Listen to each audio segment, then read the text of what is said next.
ሁል ጊዜ ዲሲፕሊን ፈልጋለሁ ትላለህ። ራስህን መለወጥ፣ የተሻለ ሰው መሆን እና የተሳካ ህይወት መኖር እንደምትፈልግ ትናገራለህ። ነገር ግን መናገርና መሆን የተለያዩ ነገሮች ናቸው። ዛሬ ራስህን በግልጽ ጠይቅ። ለስንት ጊዜ ነው ነገ ጀምራለሁ ብለህ ራስህን ያታለልከው? ስንት ሰኞችን አሳለፍክ? ስንት ወራት አለፉ? ስንት አዲስ ዓመቶች? እስቲ እውነት እናወራ። ከዚህ በፊት ብዙ ጊዜ ቃል ገብተህ አጥፈሃል። በታላቅ ስሜት ጀምረህ ግማሽ መንገድ ላይ አቁመሃል።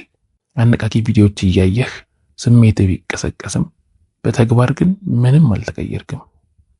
ያ ሰነፍ ሰበብ የሚደረድርና ሁልጊዜ ትክክለኛውን ጊዜ የሚጠብቀው ማንነትህ መሞት አለበት። ይህ ቪዲዮ ስለ ለውጥ ብቻ አይደለም፣ የድሮ ማንነትህን የምትቀብርበት ነው። በመጀመሪያ ዛሬውኑ ላለፉት 30 ቀናት ውስጥ ህይወትህን ያበላሹብህን 3 ነገሮች ጻፍ። እስቲ ቆም ብለህ ራስህን ተመልከት።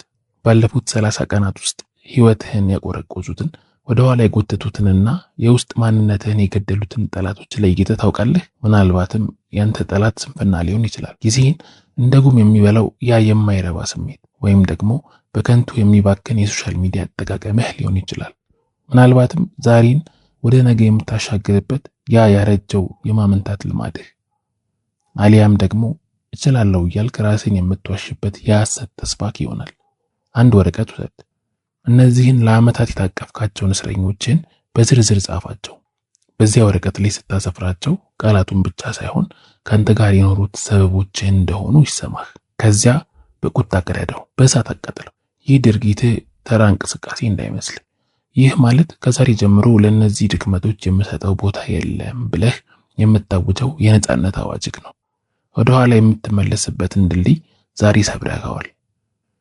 ለራስህ የገባኸው ቃል ከማንም ጋር እንደገባኸው ስምምነት አይደለም።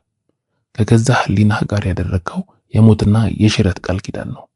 ብዙዎቻችን የምንሳሳተው በአንድ ሌሊት ሙሉ ህይወታችንን ለመቀየር ስለምንሞክር ነው። 10 አይነት አዳዲስ ልማዶችን መጀመር አያስፈልግህም። የሚያስፈልግህ የማይታጠፍ አንድ ቁርጠኝነት ብቻ ነው። ለምሳሌ በቀን 1 ጊዜ ስፖርት መስራት፣ በየቀኑ 10 ገጽ ማንበብ ወይም በጠዋት 12 ሰዓት ላይ መነሳት ሊሆን ይችላል። ትንሽ ይሁን እንጂ በየቀኑ መደረግ አለበት። በሚቀጥሉት 7 ቀናት ውስጥ ምንም አይነት ሰበብ አታቅርብ። ዛሬ ደክሞኛል ወይም ነገ 2 እጥፍ እሰራለሁ የሚል የማጭበርበሪያ ውስጥ አትግባ። ሊፈትንክ ሲሞክር ይህች አንዲት እርምጃ ጦር መሆኗን አስታውስ። ትልቁ ስህተት ስሜታችንን መጠበቃችን ነው። ዲሲፕሊን ለስሜትህ ቦታ የለውም። ስኬት የሚመጣው ስሜትህ ሲመች ሳይሆን ህይወትህ በከበደች ሰዓት በጽናት ስትቀጥል ነው። አሸናፊዎች ተሰምቷቸው ሳይሆን ተገቢውን ስራ ደጋግመው በመስራት ትልቅ ደረጃ ላይ ይደርሳሉ። በሚቀጥሉት 7 ቀናት ውስጥ እንደ ማሽን ሁን። አትከራከር፣ አታማር። ዝም ብለህ ስራህን ስራ። ዝናብ ቢዘንብ ቢደክምህ፣ ስሜትህ ባይፈቅድም ስራህን ጨርስ።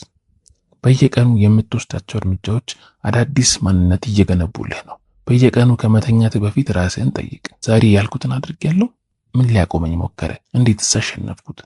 ይህ የ7 ቀን ጉዞ ሲጠናቀቅ የምታገኘው ውጤት ተራ ልማድ አይደለም፣ የምታገኘው አዲስ ማንነት ነው። በእነዚህ 7 ቀናት ውስጥ በየቀኑ ያደረግካት ያቺ አንዲት እርምጃ ለአዲሱ ማንነትህ የምትሰጣት ድምፅ ናት። በ7ኛው ቀን መስታወት ውስጥ ስትመለከት ያንን ድሮ የምታውቀውን ተሸናፊውን ሰው አታገኘው። ይልቁንም ፈተናዎችን በጽናት ያለፈ፣ ስሜቱን ለተግባሩ ያስገዛና ለራሱ የሰጠውን ቃል ያከበረ ክቡር ሰው ታያለህ። አንዴ ይሄኛውን ብርቱ ማንነትን ከቀመስከው በኋላ በጭራሽ ወደ ድሮ ዝቅተኛ ህይወትህ መመለስ አትፈልግም። ይህ ቪዲዮ ዝም ብለህ የምታየው ተራ መዝናኛ አይደለም። ይህ ለህይወት የምታደርገው ውሳኔ ነው። አሁኑኑ ወስን። ሞቲቬሽን እንዲመጣ አትጠብቅ። ሞቲቬሽን ወጥመድ ነው። መፍትሄው ግን መጀመር ብቻ ነው። አሁን ይህን ቪዲዮ ስትመለከት 2 ውሳኔዎች አሉ። ወይ እንደተለመደው ይህን ቪዲዮ ዘግተህ ወደ ቀደመው ሰነፍ ማንነት ትመለሳለህ፣ አሊያም ደግሞ ዛሬን ቀን 1 አድርገህ ወደማይታጠፍ ዲሲፕሊን ትገባለህ። ምርጫህ ሁለተኛው ከሆነ ኮሜንት ላይ ጀምሬያለሁ ብለህ ጻፍ። ግን ለሰው አታውራ፣ ፎቶ አትነሳ፣ ጓደኞችንም አታማክር። በዝምታ ወደ ጦርነቱ ግባ።